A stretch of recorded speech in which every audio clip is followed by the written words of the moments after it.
ইমোর মধ্যে আপনার পছন্দের ফটো কীভাবে সেট করবেন আপনার গ্যালারি থেকে সে প্রসেসটা দেখিয়ে দেবো। ভিডিওটি ভালো লাগলে একটা লাইক কমেন্ট করে যাবেন।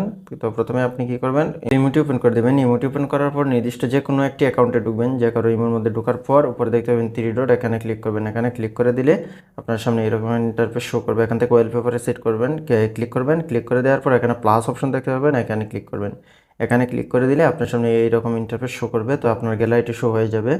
তো গ্যালারি থেকে আপনার যে ফটোটা পছন্দ হয় সে ফটোটার উপর একবার শুধুমাত্র ক্লিক করে দেবেন। দেখতে পাবেন এখানে চলে আসবে ওই ফটোটা, মানে আপনার ওয়ালপেপার হিসাবে এই ফটোটা এখানে চলে আসবে। তো তারপরে আপনি যদি নির্দিষ্ট একজনের, আপনি যার আইডিতে ঢুকছেন যদি চান শুধুমাত্র তার আইডিতে এই ওয়ালপেপারটা শো করবে, তাহলে আপনি নিচের দিকে দেখতে পাবেন টিকমার্ক, এখানে ক্লিক করবেন। ক্লিক করে দিলে এখানে দেখতে পাবেন সেট ফর, মানে এই যে শুধুমাত্র এই জলিলের যে ওয়ালপেপারটি আছে বা জলিলের সাথে যে চ্যাটগুলো করব আমি সেগুলোর মধ্যেই এটা শো করবে, অন্যজনের কাছে শো করবে না।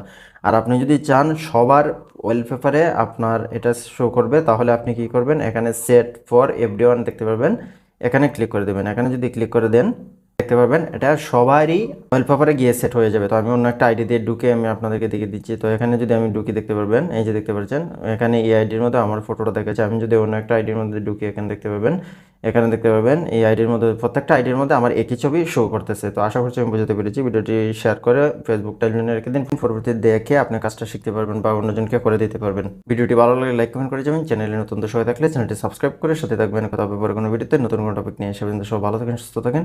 আল্লাহ হাফিজ।